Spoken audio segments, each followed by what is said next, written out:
രാഷ്ട്രീയക്കാരൻ അഥവാ രാഷ്ട്രീയക്കാരി എന്ന് പറഞ്ഞാൽ എന്താണ് എന്നതാണ് ഒരു പ്രധാന പ്രശ്നം. എനിക്ക് തോന്നുന്ന ഒരു കാര്യം, ഈ മുഴുവൻ സമയ രാഷ്ട്രീയ പ്രവർത്തകരെ ആയിരിക്കും രാഷ്ട്രീയക്കാരൻ രാഷ്ട്രീയക്കാരി എന്നൊക്കെ പറയുന്നത്.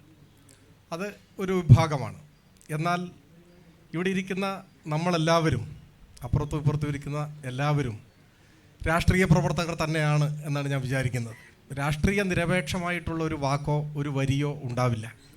നിങ്ങളെല്ലാം ദൈനംദിന ജീവിതത്തിൻ്റെ ഭാഗമായി രാഷ്ട്രീയ നിലപാടുകൾ സ്വീകരിക്കുകയും ആ നിലപാടുകൾ വിവിധ രൂപത്തിൽ പ്രതിഫലിപ്പിക്കുകയും ചെയ്യുന്നുണ്ട്.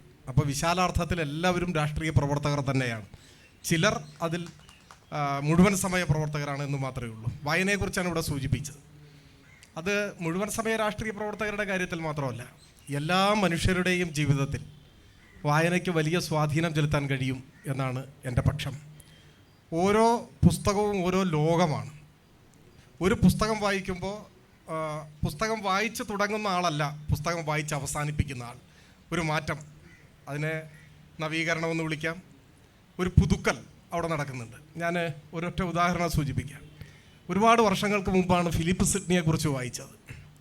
അപ്പോൾ അദ്ദേഹത്തെക്കുറിച്ച് വായിച്ചപ്പോൾ മനുഷ്യത്വത്തിൻ്റെ ഒരു പുതിയ നിർവചനം അറിയാതെ മനസ്സിലേക്ക് വന്നു.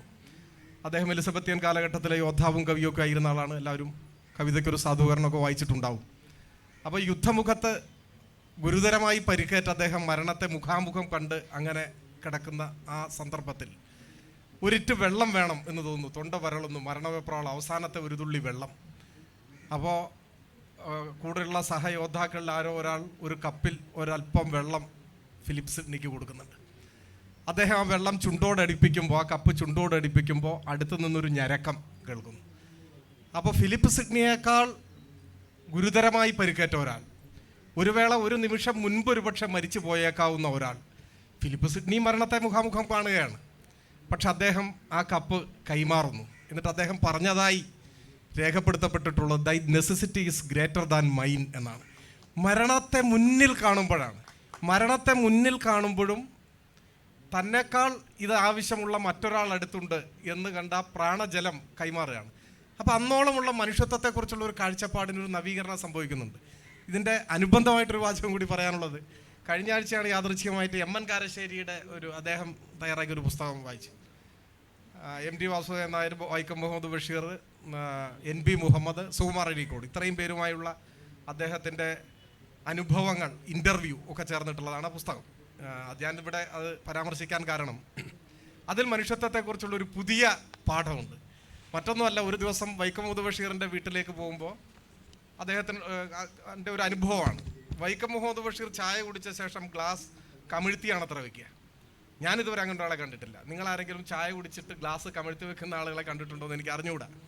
അപ്പോൾ കാരശ്ശേരി ചോദിക്കുന്നു, ഇതെന്താണ് ഇങ്ങനെ വെക്കുന്നത്? അപ്പോൾ ബഷീറിൻ്റെ മറുപടിയാണ്. ബഷീർ ചോദിക്കുന്നു, വല്ല വിവരമുണ്ടോ?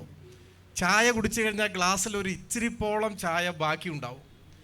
അതിലേക്ക് വന്നു വീഴുന്ന ഉറുമ്പുകൾ ചത്തൊടുങ്ങും. അങ്ങനെ ഉറുമ്പുകൾ ചത്തൊടുങ്ങാതിരിക്കാനാണ് ഞാൻ ഈ ഗ്ലാസ് കമിഴ്ത്തി വയ്ക്കുന്നത് എന്ന് പറയാണ്. നിങ്ങൾ ആലോചിച്ച് നോക്കൂ, താൻ കുടിച്ച ചായയുടെ അവശിഷ്ടത്തിൽ ഉറുമ്പുകൾ വന്നു വീണ് ചത്തൊടുങ്ങാൻ ഇടയുണ്ട് എന്ന ചിന്ത ഗ്ലാസ് കമിഴ്ത്തി വെക്കാൻ ബഷീറിനെ പ്രേരിപ്പിക്കുകയാണ്.